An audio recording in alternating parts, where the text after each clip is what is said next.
Hello, जय हिंद सभी को। स्वागत है आपका आज के इस नए वीडियो में, जिसमें हम एक नए कॉन्सेप्ट को जानेंगे कि वह क्या है।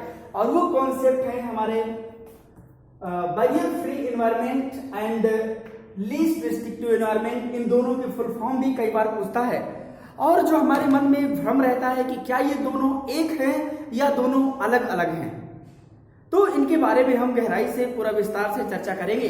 तो आप वीडियो के अंत तक बने रहें ताकि पूरी जानकारी को आप हासिल कर सकें। इससे पहले जितने भी वीडियोस बनाए गए हैं, आप सबने उनको बहुत देखा है, बहुत प्यार दिया है। आप सबका दिल से धन्यवाद।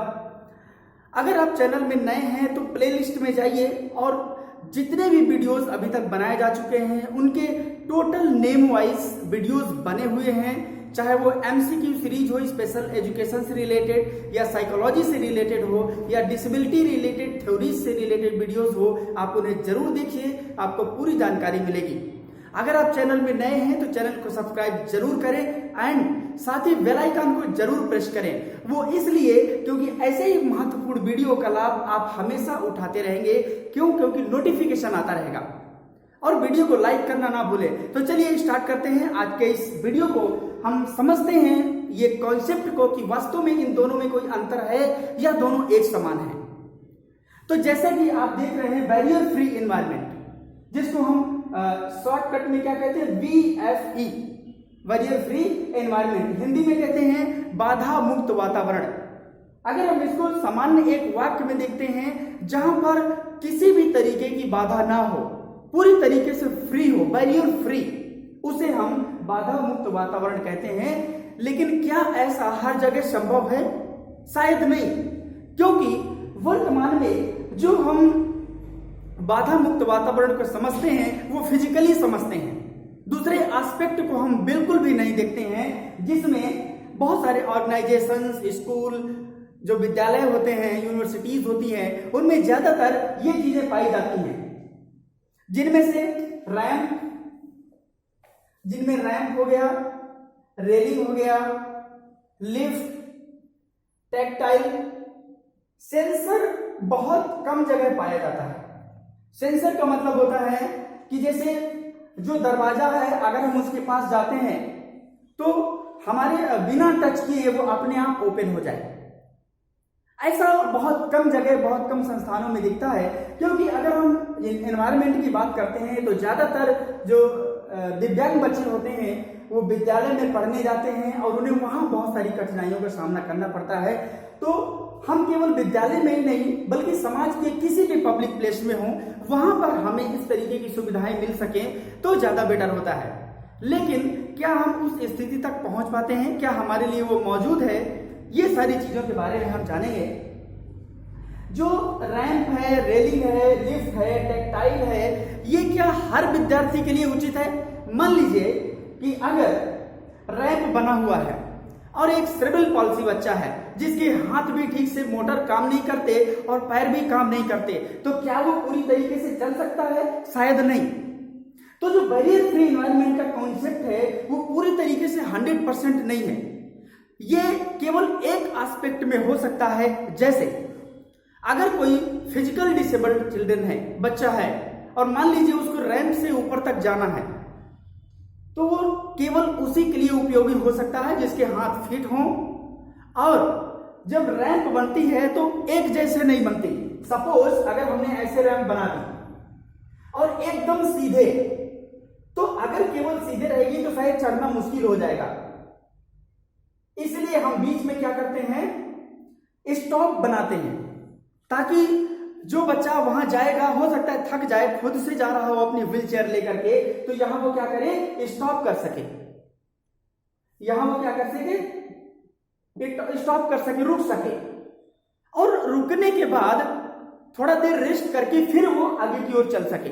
लेकिन बहुत सारे संस्थानों में जो रैंप बना होता है वो एकदम सीधे बना दिया जाता है और फिर वो खुद से नहीं बल्कि किसी न किसी सहारे की जरूरत पड़ती है। तो फिर बैरियर फ्री कहां हुआ? उसी तरीके से अगर हम लिफ्ट की बात करें तो बहुत जगहों पर जो लिफ्ट बनी रहती है जिसमें बच्चों की व्हीलचेयर जा ही नहीं सकती,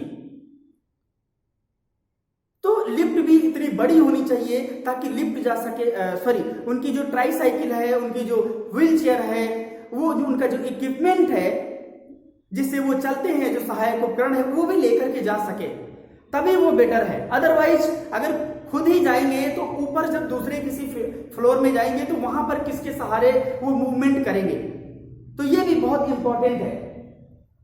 टेक्टाइल खास करके जो हमारे वीआई स्टूडेंट्स होते हैं उनके लिए होता है ये, जहां से वो चलते हैं, जहां तक उन्हें जाना होता है तो पूरी तरीके से बनाते हैं। लेकिन क्या टेक्टाइल ही केवल, जो ब्रेल होता है हर क्लास के बाहर लिखा हुआ होना चाहिए, कौन सा कमरा नंबर है, कौन सा मान लीजिए टॉयलेट जाना है, प्रिंसिपल ऑफिस है या एडमिनिस्ट्रेटिव ऑफिस है, कोई भी हो, लेकिन हर जगह ये मौजूद नहीं मिलते, जिसकी वजह से हम पूरा बैरियर फ्री एनवायरनमेंट नहीं कह सकते, क्योंकि इसका कॉन्सेप्ट केवल कुछ विद्यार्थियों के लिए उचित होता है, पूरी तरीके से संभव नहीं है।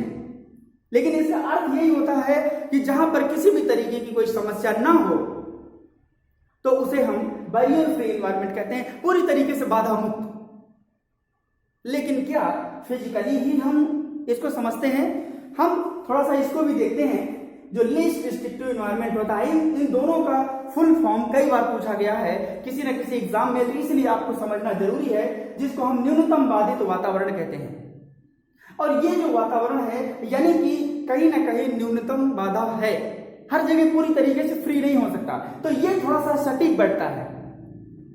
यहां पर भी ramp, railing, lift, tactile, sensor सब हो सकता है, लेकिन सेंसर हर जगह नहीं पाया जाता। आप बड़े बड़े मॉल में जाएंगे तो वहां सेंसर लगा हुआ होगा, बहुत कम पब्लिक प्लेस में लगा होगा, ज्यादा नहीं। ज्यादातर सीढ़ियां मिलती हैं, जिसकी वजह से जो फिजिकल चैलेंज बच्चे होते हैं वो नहीं एक स्थान से दूसरे स्थान तक नहीं मूव कर सकते, इसलिए उनको ज्यादा प्रॉब्लम होती है। तो यहां पर न्यूनतम बाधा होती है, पूरी तरीके से कोई संभव नहीं है। जैसे कि मैंने रैंप का उदाहरण लिया था कि अगर वो एक जैसा बराबर होगा यानी कि वो फ्री नहीं है, उसमें बाधा है, और अगर ऐसा है तो भी बच्चे का मूवमेंट स्किल कैसा है, मोटर स्किल कैसा है, अपने व्हील चेयर को किस तरीके से रन कर सकता है, उस पर भी बहुत डिपेंड करता है। हम केवल ये फिजिकल एनवायरनमेंट की बात करते हैं। हमारे पूरे देश में, पूरे समाज में, यहां तक कि जितने भी लोग हैं रिहैबिलिटेशन फील्ड में, सब केवल इसी को मानते हैं कि बाधा मुक्त वातावरण किसे कहते हैं? रैंप बन जाए, रेलिंग हो, लिफ्ट हो, टेक्टाइल हो, और सेंसर तो बहुत कभी मानते हैं। बस इसी को हम बैरियर फ्री एनवायरनमेंट मानते हैं, लेकिन वास्तव में केवल इतना ही बैरियर फ्री एनवायरनमेंट नहीं है। मान लीजिए कि कोई बच्चा रैंप के माध्यम से, रेलिंग के माध्यम से, लिफ्ट के माध्यम से क्लास तक पहुंच भी गया, लेकिन क्या टीचर का जो माइंड सेट है क्या उसको एक्सेप्ट कर रहा है? क्या उसकी डिसेबिलिटी को एक्सेप्ट कर रहा है? क्या उसकी डाइवर्सिटी को एक्सेप्ट कर रहा है? अगर नहीं तो वहां पर मेंटल बैरियर हावी हो जाता है। तो इसलिए हमको एक्सेप्टेंस की जरूरत है, हमको पॉजिटिव एटीट्यूड की जरूरत है, तब जाकर के वास्तव में barrier free environment, least restrictive environment हमारा सफल हो पाएगा। 100% तो ये कभी भी संभव नहीं हो सकता है, 100% ना ये संभव हो सकता है। यहां पर यही सटीक बैठता है जब भी हम न्यूनतम बाधित वातावरण की बात करते हैं, क्योंकि पूर्ण रूप से कहीं भी बाधा मुक्त नहीं हो सकता, कहीं ना कहीं न्यूनतम बाधित होता ही होता है, इसलिए ये ज्यादा उचित है इसकी अपेक्षा। लेकिन हम कॉन्सेप्ट को सिर्फ इन्हीं वजह से लेते हैं, लेकिन इनमें भी हम सही नहीं करते। ये दोनों कॉन्सेप्ट थे, तो ये केवल अगर देखा जाए तो हम फिजिकल लेवल में लेते हैं, लेकिन हमें जो साइकोलॉजिकल एस्पेक्ट है उसके आधार पर भी हम इन दोनों एनवायरनमेंट को एक्सेप्ट करते हैं। अगर करते हैं तो ही इनके लिए बेटर होगा, अन्यथा नहीं, क्योंकि रिहैबिलिटेशन ही ये सारे एक्टिविटी में हो रहा है, पुनर्वास की प्रक्रिया ही हो रही है इनमें, और पुनर्वास केवल एक ही एस्पेक्ट, एक ही क्षेत्र नहीं है, ये तो केवल भौतिक एस्पेक्ट है। लेकिन हमारा मनोवैज्ञानिक एस्पेक्ट कहां जाएगा, हमारा सोशल एस्पेक्ट कहां जाएगा, हमारा मेडिकल एस्पेक्ट कहां जाएगा? तो हमें हर क्षेत्र में एक्सेसिबल बनाना होगा, हर क्षेत्र में एक्सेस बनाना होगा, चाहे वो मेंटली रूप से हो, चाहे फिजिकली रूप से हो। हमारे समाज में अभी भी एक्सेप्टेंस नहीं है इस चीज को। बोले इसको बनाने से भी ये नहीं चल सकता है, लेकिन हम उसको हौसला नहीं देते हैं।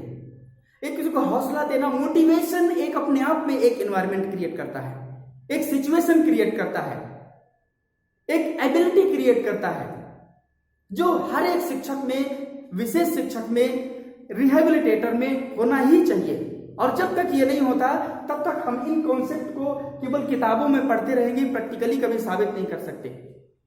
तो ये केवल फिजिकल एस्पेक्ट को ही हम एक्सेप्ट करते हैं अभी भी प्रेजेंट टाइम में, लेकिन मेंटली भी हमें करना होगा। तो ये दोनों एस्पेक्ट हैं। इसका मतलब यानी कि जहां पर पूरी तरीके से मुक्त हो, बाधा बिल्कुल ना हो, उसे हम क्या कहते हैं, बैरियर फ्री एनवायरनमेंट। और यहां का मतलब है लीस्ट रिस्ट्रिक्टिव एनवायरनमेंट, यानी कि न्यूनतम बाधित वातावरण का जो मतलब है, जो अर्थ है, वो यही है कि जहां पर होगा तो कुछ न कुछ बाधा अवश्य होगी, लेकिन जो सटीक है वो यही बैठता है।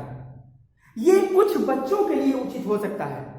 मान लीजिए कि BI बच्चे हैं, विजुअल इंपेयरमेंट बच्चे, तो वहां पर टेक्टाइल लगा सकते हैं। वहां के लिए बेहतर लाइटिंग चाहिए। अगर मान लीजिए कोई लो विजन बच्चा है, तो अगर बेहतर कंट्रास्ट नहीं है लाइट में, तो वो एक स्थान से दूसरे स्थान तक मूव करने में बहुत प्रॉब्लम होती है। HI बच्चा है, क्या उसके लिए एरो बना है बेहतर? जिस बिल्डिंग में जाना चाहता है, जिस पब्लिक प्लेस में जाना होता है, अगर एरो नहीं बना तो उसके लिए वो एनवायरनमेंट नहीं बेटर हो सकता है।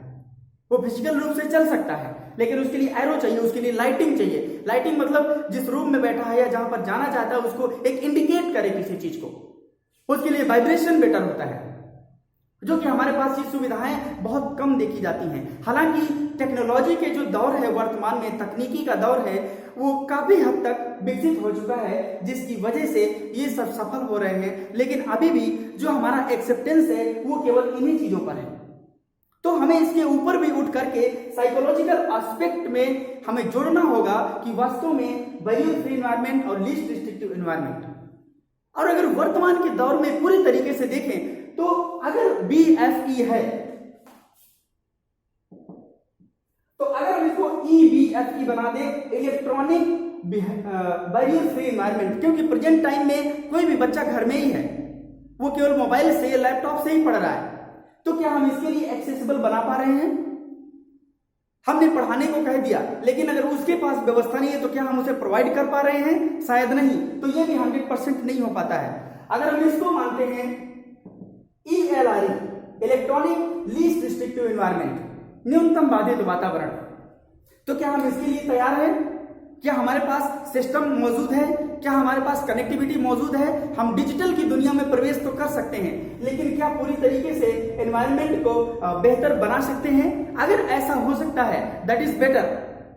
अन्यथा फिर हम फिजिकल एस्पेक्ट को ही जिंदगी भर चलाते रहेंगे, mental aspect, electronic aspect, social aspect को हम भूल जाते हैं, जिसकी वजह से जो एक्सेसिबिलिटी है वो 100% सही नहीं हो पाती है।